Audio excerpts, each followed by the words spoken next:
Hello to all traders and welcome back to another video brought to you by Orbex. So moving away from the cable crash that we saw in the last couple of days, and actually not even cable, but sterling pairs across the board. Focusing our attention now on gold and oil because the greenbackers seem to be suffering these safe havens and other commodities quite significantly. Gold is heading towards the 1600 handle and oil especially has dived quite a lot, losing 2% in yesterday's trading alone. So what does this mean for commodity markets in general? Well, unless we see a bit of an upturn in gold, then we can see possibly more downward strife for the yellow metal. We have seen since the beginning of the year where we had the unfortunate Russia-Ukraine conflict beginning, we saw a big sell-off in prices. We've seen big moves in the greenback, which has seen euro-dollar parity, possible cable parity in the next few trading sessions, depending on which way the UK government's going to go with further tax cuts and the Bank of England.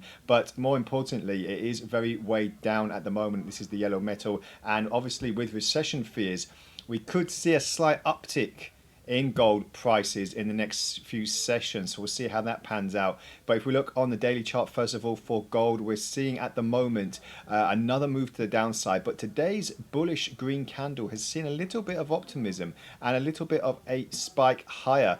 This has led to a slight hidden bullish divergence on the RSI, which has meant that we could possibly see another move to the upside slightly. But is this just a false correction, or will we get more of a permanent move? Well, from the Ichimoku indicator, we are in a fully fledged bear market. Price is really weighed down at the moment. But if we look on the 4-hour chart, most interestingly enough, like I said earlier, we are seeing a slight uptick at the moment. But if previous prices go the way we see, we're seeing this kind of correction pattern. So are we in for another one before we start heading lower? Well, if we scale back to the weekly chart, we'll see just the last time that we saw prices heading in this direction.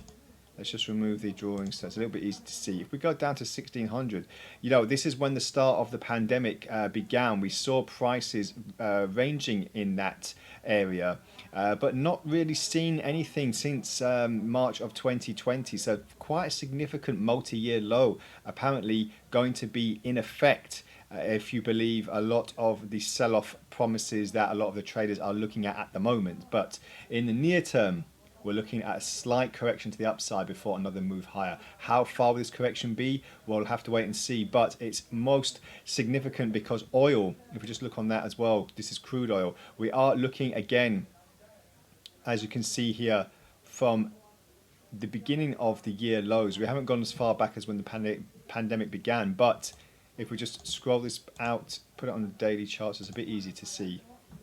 We are now seeing what looks like another possible fully fledged downturn. But the difference between the oil and gold is we're not really getting much of these patterns so easily, this zigzag pattern to the downside. We are unfortunately just in a fully fledged bear market, and will it stop anytime soon? It's hard to see. Supply fears are really ramping up as we get into 2023 and the back end of this year. Obviously we've got OPEC demands as well that are in the news, so just keep an eye on that for the price of oil. But in the meantime, if we're looking at technicals in the near term, with the assistance of the Ichimoku cloud, we are now seeing a possible move lower. Again, this is going to be a slight correction to the upside. If we don't break this particular level, roughly about $80, we could see another leg lower, roughly down to $72, $71, and this could be a confirmed break, that's for sure, from the previous January lows that I just showed you. So if we're going to multi-year lows, it's very dangerous for oil because it could actually sink lower. However, recession and supply fears could actually give more volatility to oil. So keep an eye on that, and obviously keep an eye on the comings and goings from the Fed as they are really starting to push what could be possibly a game changer for 2023 as we head into that year as well. So that's all from today's video. Please let me know your thoughts and feelings on these commodities as they are heavily traded. A lot of our clients are really looking to see what the next move is for these commodities, and obviously for the dollar as well, more importantly. So let me know, and we'll speak again next time. So have a great trading day ahead, and bye for now.